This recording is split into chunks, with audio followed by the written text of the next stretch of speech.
Hello, everyone. Welcome back to Best English Podcast. I'm Sophia, your host for today. If you're new to our channel, I want to say you that. You didn't find us by accident. You're here because you want to grow, to learn, to become a better version of yourself. And you're not alone on that journey. We share meaningful educational videos every single day, because we believe that a little knowledge shared with love can truly change lives.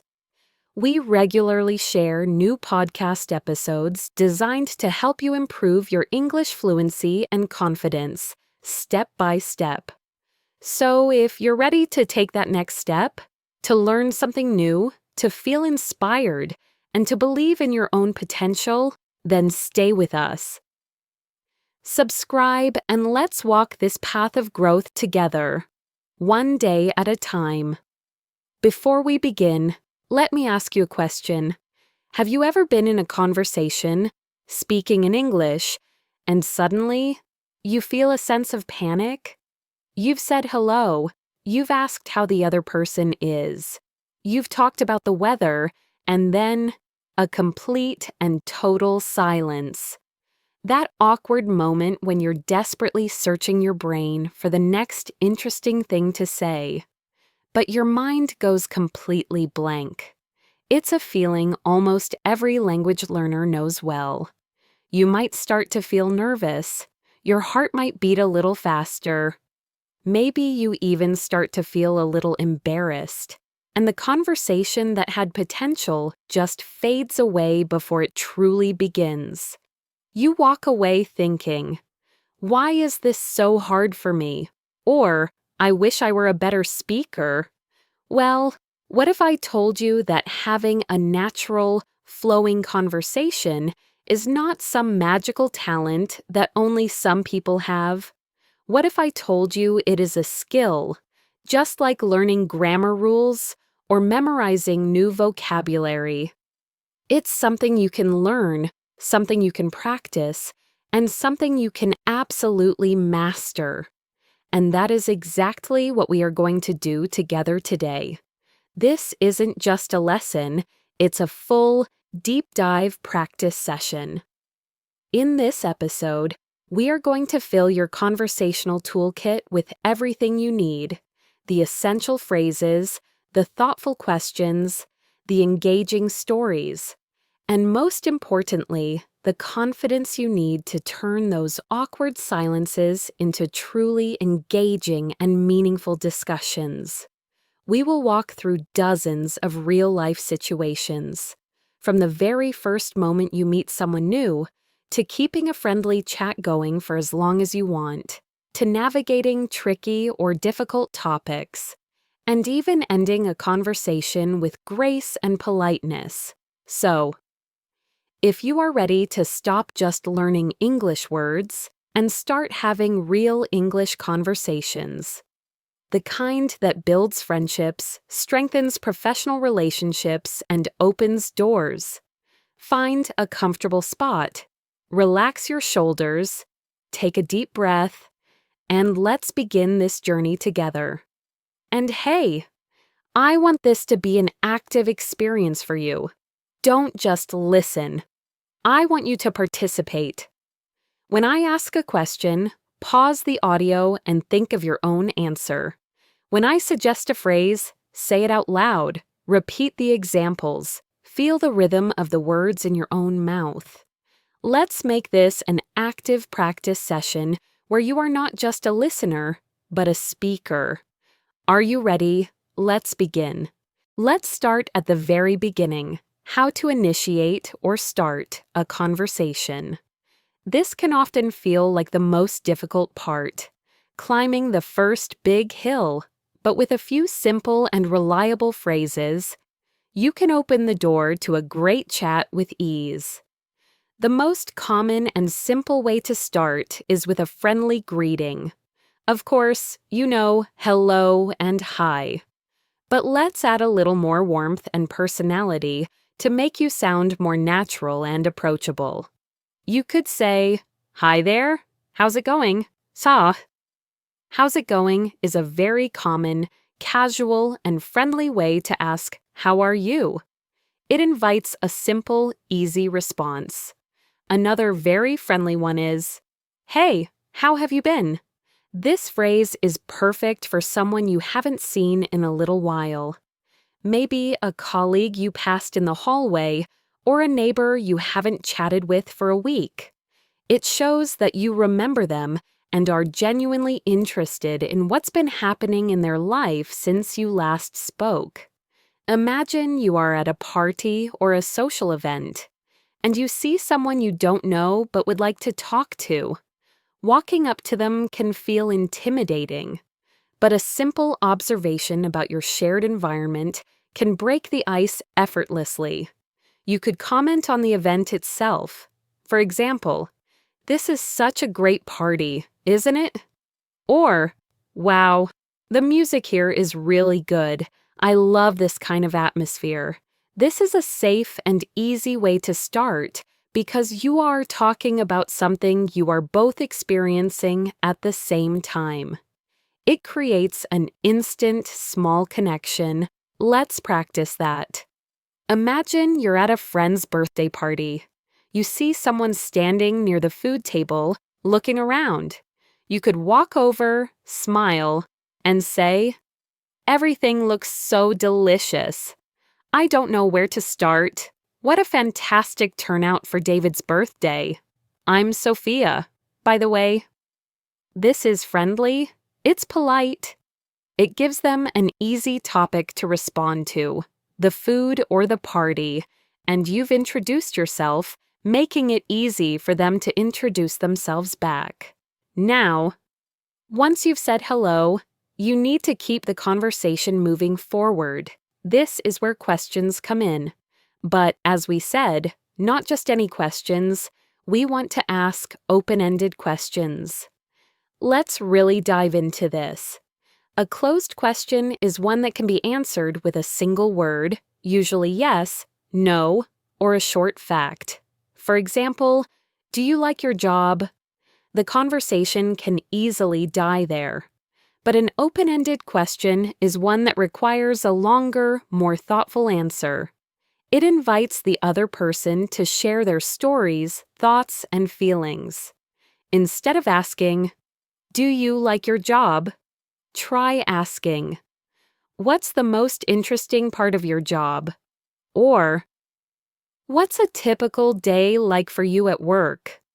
Or, "How did you get into that line of work?" See the difference? These questions encourage a story, an explanation. They open doors instead of closing them. Let's think of another situation. You meet a new colleague at work. His name is Leo. You could start with the very friendly opener. "Hi, Leo. It's so nice to finally meet you in person. I'm Sophia from the marketing team. How are you finding things here so far?" This is a wonderful open-ended question that allows Leo to talk about his first impressions of the company. He might say, "It's been great so far. Everyone is really friendly and helpful. But there's so much new information to learn. It's a bit overwhelming." Now you have something rich to respond to. You can say, "Oh, I know exactly what you mean. I felt the very same way when I started. It felt like I was drinking from a fire hose. What department are you in? Maybe I know some people who can help you settle in." By asking these kinds of questions and sharing your own feelings, you are not just making small talk. You are actively building a connection and offering support. You are showing that you are interested in the other person's experience. Another incredibly powerful tool for starting conversations is giving a sincere and specific compliment. A compliment is a polite expression of praise or admiration, but it's so important that it's genuine and specific. A general compliment like "you look nice" is okay, but a specific one is much more effective. For example, If you notice someone is wearing a unique piece of jewelry, you could say, "That's a beautiful necklace. The design is so intricate." This is much more personal. Most people will respond positively, perhaps by telling you the story behind the necklace. Thank you so much. It was a gift from my grandmother, and now you have a new, more personal topic to talk about: family, gifts, or travel. Let's imagine another scenario. You're in a waiting room at the doctor's office. You see a woman named Chloe reading a book that you've also read and loved. You could say, "Excuse me, I hope you don't mind me saying, but I couldn't help but notice the book you're reading. The Midnight Library is one of my all-time favorites. What do you think of it so far?" This is a perfect conversation starter. It's specific, it shows you have a shared interest, and it asks for her opinion, which is a very respectful way to engage someone. Chloe might be absolutely delighted to talk about the book, and you've just turned a boring, silent wait into an interesting and pleasant chat. She might say, "Oh, I'm loving it. The concept is so fascinating." You could then continue, "I completely agree. It made me think so much about my own life choices. Which life has been your favorite so far?" And just like that, you are in a deep and engaging conversation. So, to review, we can start a conversation with a warm, natural greeting, an observation about the shared environment, a thoughtful, open-ended question, or a sincere, specific compliment. The key is to be brave enough to take that first step. Remember, most people are not unfriendly. They are often just a little shy, just like you might be. They are usually happy to talk and are often just waiting for someone else to initiate. So, I have a challenge for you. Try it this week. Find just one opportunity to start a conversation with someone new using one of these techniques. It might feel a little scary at first, but the more you do it, the more natural and easy it will become. Now that we have successfully started a conversation, the next challenge, and it is a big one for many learners, is to keep it going. How do we avoid those dreaded awkward silences and make the chat flow naturally from one topic to another? The absolute secret to this is a skill called active listening. Active listening means you are completely and totally focused on what the other person is saying. You are not just quietly waiting for your turn to speak. You are listening to their words, their tone of voice, and the emotions behind them. When you listen actively, you will naturally pick up on details that you can use to ask meaningful follow-up questions. Let's go back to our example with your new colleague, Leo. He said, "It's been great so far. Everyone is really friendly and helpful, but there's so much new information to learn. It's a bit overwhelming." An active listener would hear the second part of that sentence. "It's a bit overwhelming," as a key emotional cue and an opportunity. Instead of just nodding or saying, "Oh, okay," you could ask a follow-up question that shows you've heard him, like, "I can imagine it's overwhelming. What's been the most challenging part to get used to?" Or you could say, "Is there anything specific I can help clarify?" The software we use here can be tricky at first. This shows you are paying close attention, and it encourages Leo to share more about his specific experience. This is how a conversation builds momentum and trust. One person shares something. The other person listens deeply and asks a related, thoughtful question. And the cycle continues naturally. Another crucial skill for keeping a conversation going is sharing a little bit about yourself. A good conversation is a two-way street. It should feel balanced. It's not an interview where one person asks all the questions and the other answers. If someone shares something personal about their life, try to find a genuine connection to your own life. For example, imagine your friend Maria tells you, "I'm so exhausted this week. My daughter has been sick with the flu, and I haven't been sleeping well at all." Instead of just saying, "Oh, I'm sorry to hear that," which is polite but doesn't build a strong connection. You could show true empathy and share a related experience. You could say, "Oh no, that sounds really tough. I remember when my son was little and had a terrible fever. I barely slept for 3 days straight. It's so draining, both physically and emotionally. Are you getting any help or time to rest yourself?" By sharing your own similar experience, you are showing Maria that you understand her situation on a much deeper level. You are validating her feelings and creating a powerful bond. This makes the conversation feel more supportive and balanced. Let's practice this right now. Imagine your friend Liam tells you, "I've finally started learning to play the guitar. I practice every evening." What could you say to keep the conversation going, show interest, and share something about yourself? You could say something like, "That's fantastic. Liam, I've always wanted to learn a musical instrument. I actually tried playing the piano a few years ago, but I wasn't very disciplined with my practice. How are you finding it? Is it as difficult as it looks?" In this single response, you have accomplished so much. You complimented him, you shared a brief, relatable personal story, and you asked an engaging, open-ended question. That is a perfect recipe for a great, flowing conversation. He might then respond, "The piano seems even harder."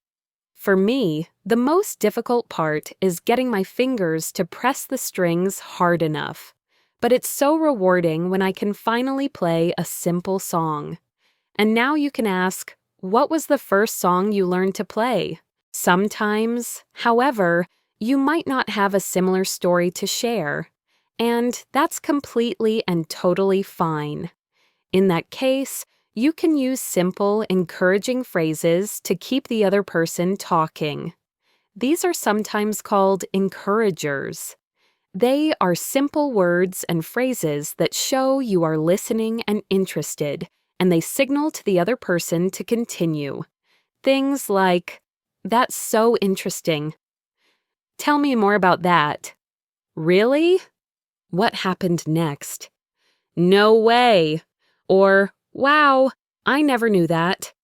Let's say your colleague is telling you about their weekend trip to the mountains. They say, "We went hiking for hours, and the view from the very top was just incredible." You could respond with genuine enthusiasm. "Wow, that sounds absolutely amazing. What did it feel like when you finally reached the top after all that hiking?" This simple question invites them to describe their feelings and experiences in more detail. It keeps the focus on them and their exciting story, which most people enjoy sharing. Another fantastic technique is to pick up on a keyword from their last sentence and to ask a question about it. For example, your neighbor says, "I'm planning to adopt a dog from the local animal shelter this weekend." The keywords here that you could focus on are dog, shelter, or weekend. You could ask, "Oh, how wonderful! What kind of dog are you hoping to find?" Focusing on dog, or, "That's great that you're adopting from a shelter. I've heard they do such amazing work there. Have you visited it before?" Focusing on shelter. By focusing on a specific word, you can guide the conversation in a direction that interests you both. This makes the conversation feel dynamic and spontaneous. not like you're following a script. So, keeping a conversation flowing is all about the art of being an active listener, asking good, curious follow-up questions, sharing a little bit of yourself to create balance, and using encouraging phrases to show your engagement. It's a dance, a beautiful back-and-forth exchange of ideas, stories, and feelings. It's not about having something brilliant or clever to say every single second. It's about being present in the moment, being curious about the other person, and being willing to connect with them on a human level. Remember, the goal is connection, not perfection. Don't be afraid to be curious. People generally love talking about themselves and their interests. Your genuine curiosity can be the fuel that keeps the conversational fire burning brightly. Let's move on to another very important part of conversational English: expressing opinions. In so many of our daily conversations, we are asked what we think about something, or we want to share our own point of view. We discuss movies, books, current events, work policies, and so much more. This can be a bit tricky, especially when you disagree with the other person. But learning how to express your opinion politely and confidently is a key skill for having more advanced and meaningful conversations. When you want to share what you think, there are some wonderful phrases you can use to introduce your opinion. Instead of just saying, "I think," every single time, you can and should vary your language. You could say, "In my opinion," which sounds a little more formal and thoughtful, or "From my perspective," which highlights that this is your personal view. A more casual one is, "If you ask me," or "The way I see it is." For example, if your friends are discussing a new movie they all saw, you could say, "In my opinion, the story was a little predictable, but the special effects were absolutely fantastic." Using these introductory phrases makes your opinion sound more considered and less like a direct, unchangeable fact. When you agree strongly with someone, you can use more enthusiastic language. Instead of a simple "I agree," try something like "absolutely," or "I couldn't agree more," or "you're spot on." Imagine a friend says, "This new coffee shop has the best coffee in town." You could reply, "Oh, absolutely. I was there last week and their latte was perfect." This adds energy to the conversation. Let's practice expressing an opinion. Imagine you are talking with a colleague about a new work from home policy. Your colleague, Chloe, absolutely loves it. She says, "I'm so much more productive at home without all the office distractions." How can you express your own, slightly different opinion? You could say, "I definitely see your point about the flexibility, and I do enjoy that part of it. However, from my perspective, I sometimes find it hard to switch off from work, and I miss the social interaction of the office." This is a very polite and effective way to share your thoughts. You first acknowledge her point. "I see your point about the flexibility." You find something to agree on. "I do enjoy that." And then you gently introduce your own contrasting experience. "However, from my perspective." Now, what happens when you disagree with someone more strongly? This is where many learners feel the most nervous. You don't want to be rude or start an argument. The key is to remember this simple rule: disagree with the idea, not the person. There are some fantastic phrases for this.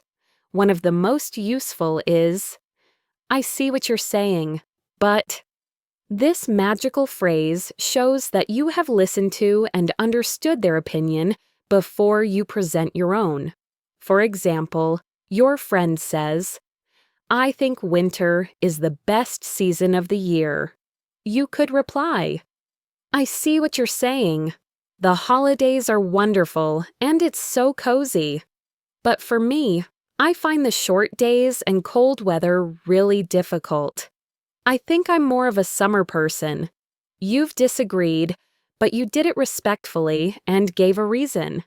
Another polite way to disagree is to say, "That's a valid point, however," or "I understand where you're coming from, but..." Let's say you're in a discussion about technology. Someone says, "I think children shouldn't be allowed to use smartphones at all." You might respond with, "That's a valid point, as there are certainly many distractions and dangers. However, I also think smartphones can be great learning tools if they are used in a supervised and balanced way." This response shows respect for their opinion. That's a valid point, while still allowing you to share your own contrasting view. It opens the door for a more nuanced discussion. Sometimes you might only partially agree with someone. You see some truth in what they say, but not the whole picture. You can express this by saying something like, "I agree with you up to a point, but," for example, "I agree with you up to a point that learning online is very convenient, but I still believe that in-person classes offer a better environment for spontaneous discussion and connection." This is a sophisticated way of speaking. It shows that you are a critical thinker who can see both sides of an issue.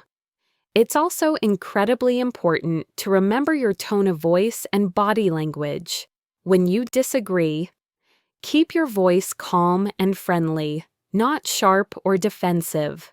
A smile can also help to show that you are having a friendly debate, not a serious personal argument.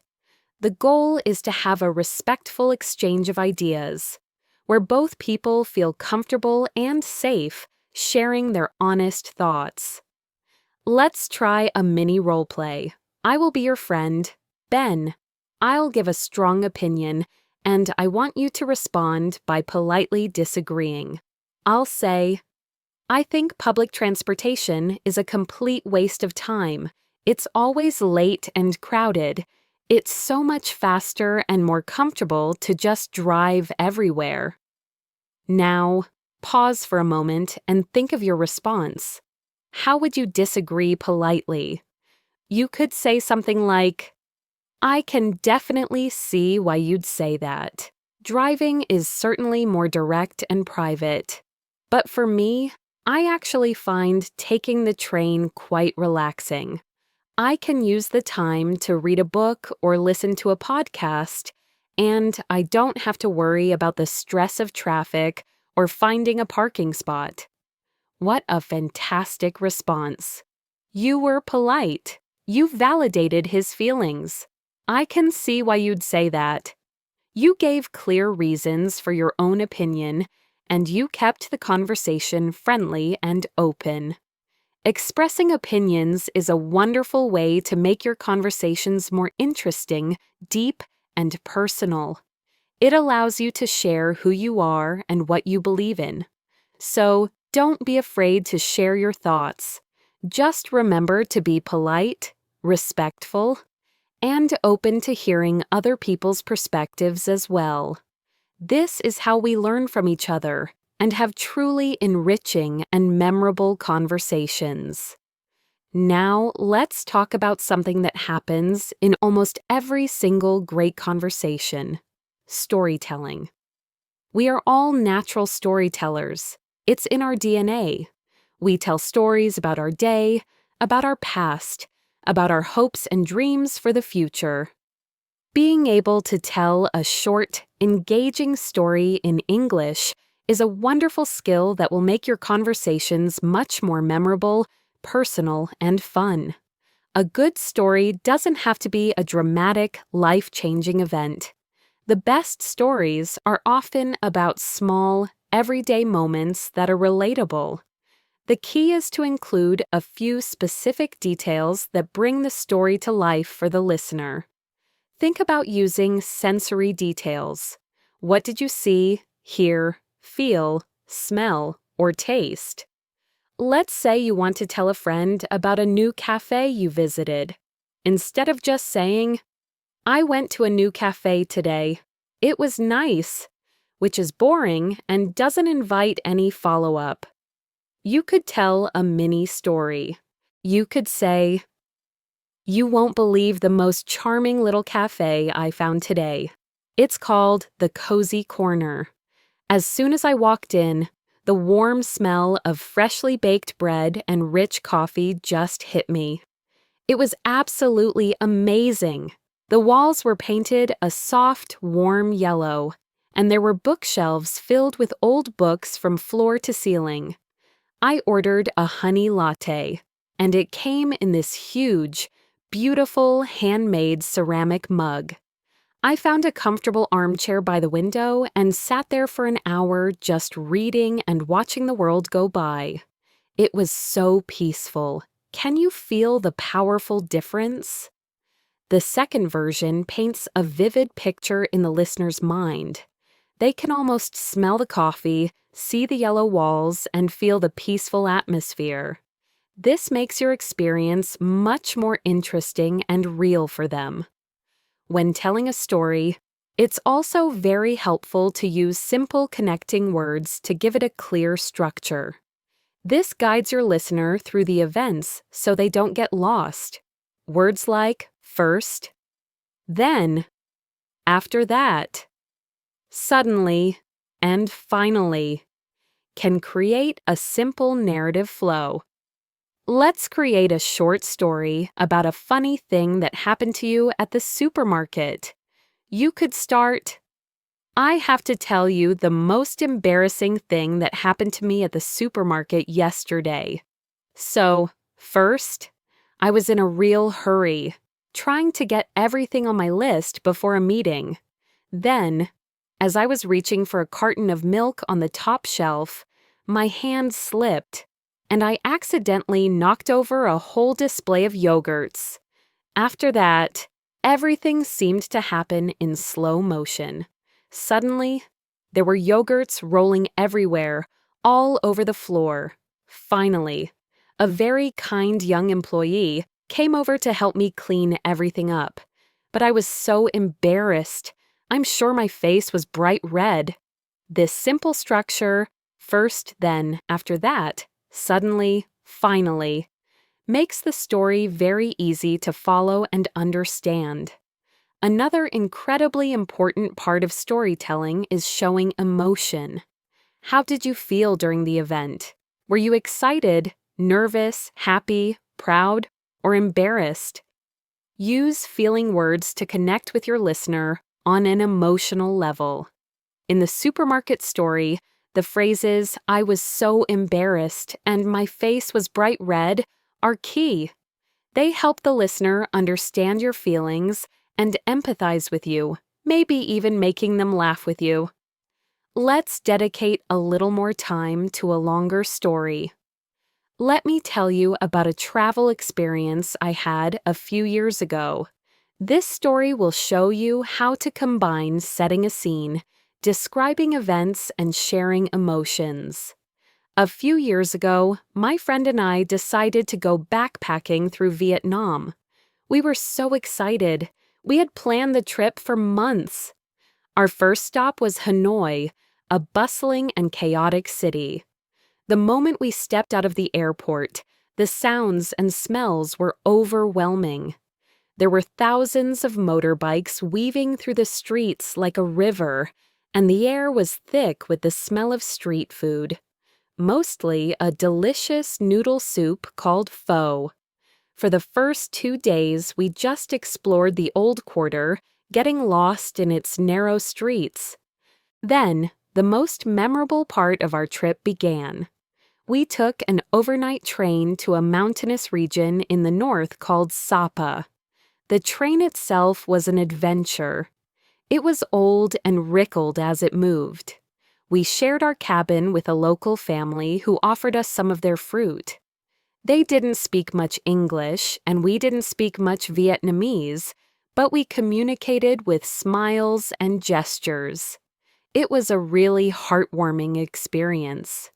When we arrived in Sapa in the early morning, it was misty and cool. The landscape was breathtaking. There were rice terraces carved into the sides of the mountains, like giant green steps leading up to the sky. It looked like something from a postcard. We had arranged to go on a 2-day trek with a local guide named Mai. She was a young woman from one of the ethnic minority tribes in the area. The trek was much harder than I expected. The paths were muddy and steep. At one point, I slipped and fell into a muddy puddle. I was covered in mud from head to toe. At first, I was so frustrated and tired. But then, Mai and my friend started laughing, and soon I was laughing too. It was a moment where I realized that travel isn't always perfect, and sometimes the best memories come from the unexpected, messy moments. Finally, after hours of walking, we arrived at Mai's village, where we were going to spend the night. Her family welcomed us into their simple wooden home. They cooked us the most amazing dinner over an open fire. We sat on the floor, eating and talking with her family. That evening, sitting in that small house, surrounded by such kindness, I felt an incredible sense of peace and connection. It was a reminder that the world is full of good people, and that human connection is more important than any famous tourist site. That trip taught me so much about resilience, friendship, and the beauty of simple things. Now, let's break that story down.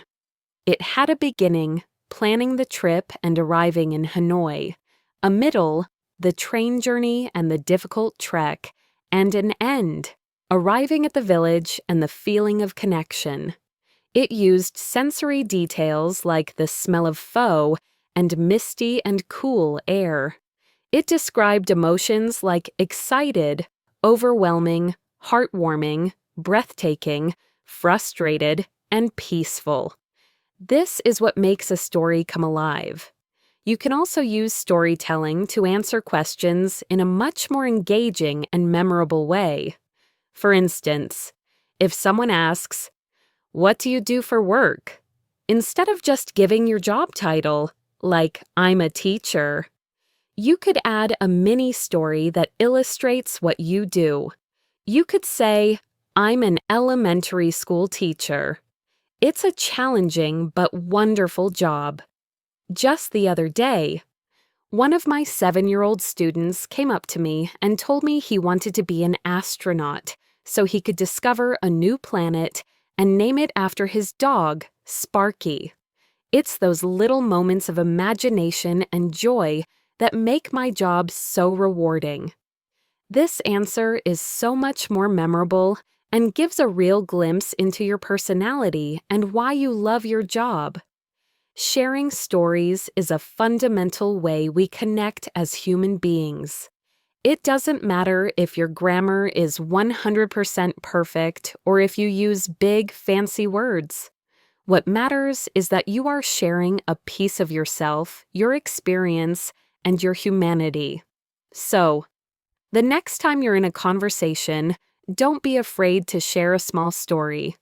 It can turn a simple, forgettable chat into a wonderful, warm, and shared experience. Now let's transition to a very practical and sometimes challenging aspect of conversation: navigating difficult or sensitive topics. As you become more fluent, you'll find yourself in conversations that are not just about hobbies or the weather. You might need to give someone feedback, apologize for a mistake, or say no to a request. These situations require care and the right language to maintain a positive relationship. Let's start with giving constructive feedback. Imagine your colleague, David, is preparing for a presentation and you've noticed a few mistakes in his slides. You want to help him, but you don't want to hurt his feelings. Instead of saying, "Your slides have a lot of mistakes," which is too direct and can sound critical, you can use a gentler approach. You could say, "Hey David, I had a quick look at the presentation slides. The content is really strong, and your points are very clear. I was just wondering if you'd like a second pair of eyes to look for any small typos or formatting issues before the big day." This is often called the sandwich method. You start with a positive comment, strong content. Then you offer the criticism gently, look for typos, and you end on a helpful note. This approach shows that you're trying to be supportive, not critical. Another difficult situation is apologizing. A sincere apology is a powerful tool for repairing relationships. The key is to take responsibility. Avoid phrases like, "I'm sorry if you felt hurt." A better apology is, "I'm sorry for what I did. I realize my words were hurtful, and that was not my intention. I will be more careful in the future." Let's imagine a scenario. Your friend Chloe invited you to her birthday party, but you completely forgot and didn't show up. The next day, you realize your mistake. You could call her and say, "Chloe, I am so incredibly sorry. I completely forgot about your party yesterday, and there is no excuse. I feel terrible that I missed celebrating with you. Your friendship means a lot to me, and I promise to be more organized. Can I take you out for lunch this week to celebrate properly?" This apology is effective because it is sincere, takes full responsibility, and offers a way to make things right. Finally, let's talk about saying no. Many of us find it difficult to say no because we don't want to disappoint people. However, saying yes to everything can lead to stress and burnout. You can say no politely and respectfully. The key is to be appreciative, clear, and sometimes offer an alternative if you can. Imagine your manager asks you to take on an extra project that would require you to work over the weekend. You could say, "Thank you so much for thinking of me for this project. I really appreciate the trust you have in me. Unfortunately, my plate is really full at the moment, and I don't have the capacity to take on anything extra and give it the attention it deserves. However, I would be happy to help brainstorm with the team on Monday morning if that would be helpful." In this response, you showed gratitude, gave a clear and honest reason for declining, and offered a smaller, alternative way to help. This shows you are a team player, but also that you respect your own limits. Navigating these difficult conversations is an advanced skill, but it is essential for building strong, healthy relationships, both personally and professionally. By using these polite and thoughtful phrases, you can handle sensitive situations with confidence and grace. So far, we've covered starting conversations, keeping them going, expressing opinions, telling stories, and even handling difficult topics. But what about the end of the conversation? Knowing how to end a conversation politely and smoothly is just as important as knowing how to start one. You want to leave the other person with a positive feeling and a good impression, making them want to talk to you again in the future.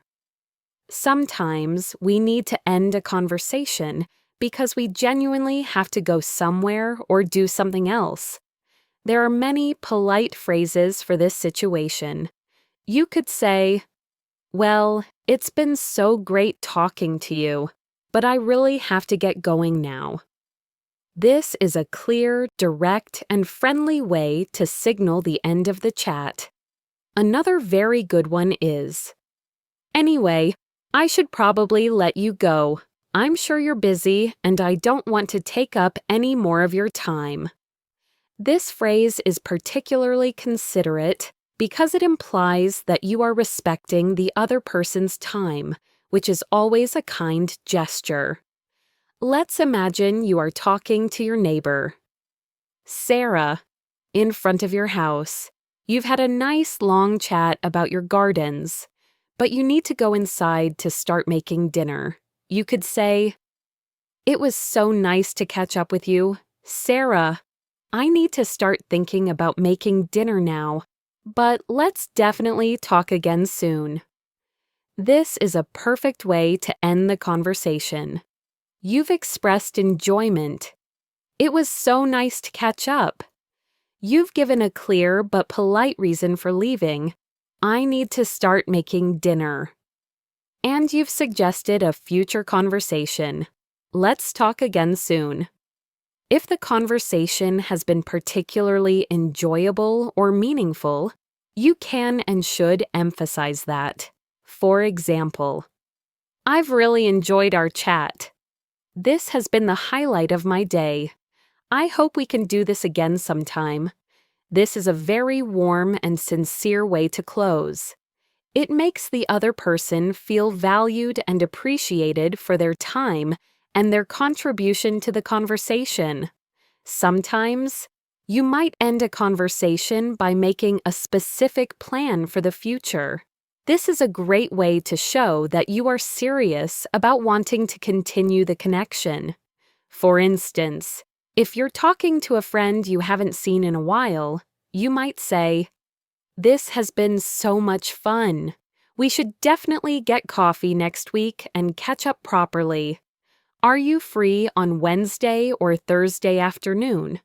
This turns the end of one conversation into the concrete beginning of a future one. It's proactive and shows clear interest. It's also very nice to end with a warm closing phrase. These are the final words you say as you part ways. Simple things like, "Take care. Have a great rest of your day. It was a real pleasure to meet you," or "Drive safe." These small phrases add a final touch of politeness and goodwill. For example, after a long chat with a new acquaintance at a conference, you could say, "Well, I'm off to my next session now. It was a pleasure to meet you. David, I hope you enjoy the rest of the conference. Have a great day. Let's practice." Imagine you're on a video call with a colleague. You've finished discussing the work-related topics, and now it's time to end the call. What could you say? You could say, "All right, I think we've covered everything we needed to. Thanks so much for your time. Maria, it was a very productive meeting. I'll send you a summary by email later today. Talk to you tomorrow. This is professional, polite, efficient, and clear." What if it's a casual chat with a friend that just seems to be naturally coming to a close? You might notice longer pauses in the conversation. That's a natural signal that it's time to wrap things up. You could be the one to gently close it by saying, "Well, I'll let you get on with your evening. It was so great to hear from you. Let's not leave it so long until we chat next time." This acknowledges the end of the conversation in a gentle, warm, and friendly way. The key to ending a conversation well is to be clear, polite, and warm. You want to make sure the other person doesn't feel like you are abruptly running away from them. By using these kinds of phrases, you can end any conversation gracefully, leaving both you and the other person feeling good about the interaction you just shared. It's the final, but very important, step in the art of conversation, ensuring that every chat, from beginning to end, is a positive and respectful experience. We've now walked through the entire life cycle of a conversation, from the very first hello to the final warm goodbye. You now have a whole new set of tools in your toolkit to help you navigate everyday chats with much more skill and confidence. But, as we all know, knowing the tools is one thing. Using them effectively is another. The only way to truly master conversational English is through consistent daily practice. I want you to start thinking of every single interaction you have in English as a valuable practice opportunity. It doesn't have to be a long or deep conversation. The small moments are just as important. Ordering a coffee, asking a shop assistant for help, making small talk with a colleague by the water cooler, these are all valuable, low-pressure chances to use what you've learned today.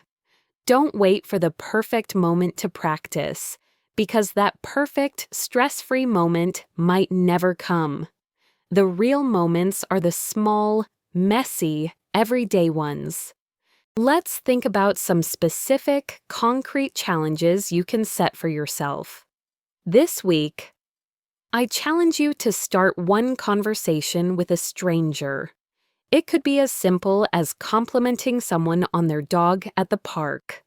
"Your dog is so beautiful. What's his name?" The goal isn't to have an hour-long deep discussion. The goal is to simply overcome the fear of initiating, the fear of taking that first step. Here is another challenge. In your next conversation with a friend or colleague, make a conscious effort to ask at least 3 open-ended follow-up questions. Don't just let their answers sit there. Really listen to what the other person is saying and use your natural curiosity to dig just a little deeper. This will train you to become a more active and engaged listener, and it will make your conversations so much more interesting. And how about storytelling? I challenge you to tell one short, personal story in a conversation this week. It doesn't have to be a major life event. Tell a friend about a funny thing your pet did, or a delicious meal you cooked, or a surprising thing you saw on your commute. The goal is to practice painting a picture with your words and sharing a little bit of your unique personality. It's so important to remember that progress is not always a straight upward line. There will be days when your conversations flow beautifully and you feel like a fluent speaker. And there will be days when you feel stuck, you search for words, and you make mistakes. That is completely normal. It is a natural and necessary part of the learning process. The most important thing is not to give up and not to be too hard on yourself. Be kind to yourself. Celebrate the small victories, like the time you successfully disagreed with someone politely, or the time you told a short story that made someone smile, or the time you ended a conversation gracefully. To help you on this journey, immerse yourself in English as much as you possibly can. Listen to podcasts like this one. Watch movies and TV shows in English with subtitles at first and then without. Read books and articles on topics you enjoy. As you do this, pay close attention to how native speakers talk to each other in real situations. Notice the specific phrases they use, their rhythm, their intonation, their humor. This is called passive learning or language acquisition, and it's incredibly powerful. You absorb the patterns and sounds of the language naturally, just by being around it. You could even find a language partner, someone who is perhaps learning your native language and can help you with your English. There are many wonderful websites and apps where you can find a partner to practice speaking with regularly. This is a fantastic way to get real-time practice and feedback in a supportive, low-pressure environment. Let's end today's session with a final, crucial thought. Confidence is not something you have. It's something you build. It's not a personality trait. It's a result. It's built with every small step you take, every conversation you dare to start, every mistake you learn from and move past. You already have all the tools you need to become a great conversationalist. Now, it's time to go out into the world and use them. Believe in your ability to connect with other human beings through the beautiful medium of language. You absolutely can do this. Thank you so much for joining me today on the Best English Podcast. I truly hope you found this session helpful and that you feel inspired and empowered to go out and start some wonderful conversations.